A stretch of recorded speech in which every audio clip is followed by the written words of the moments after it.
Tak ahojte z Liptovského Mikuláša z posledných pretekov tohoročnej sezóny v rally. Ideme už len v SRP, pretože v tom majstráku sa nám až tak nedarilo a pre banálne technické poruchy sme museli odstúpiť. Viac menej ideme skúšať auto a hlavne sa zúčastniť tu našich kamarátov, ktorí to organizujú.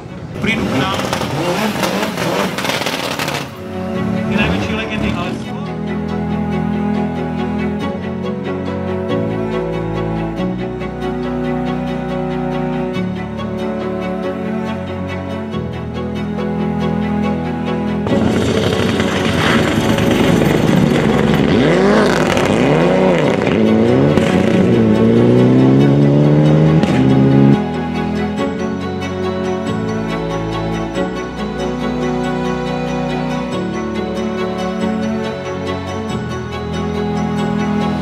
Tak, pre nás ďalšie smolné odstúpenie, hlavné je, že auto celé, hlavne, že my sme celí, ako nič sa nestalo, začala šmýkať spojka a nechceme to zbytočne ďalej trápiť, tak radšej odstúpime a však ešte nejaké preteky budú ďalšie.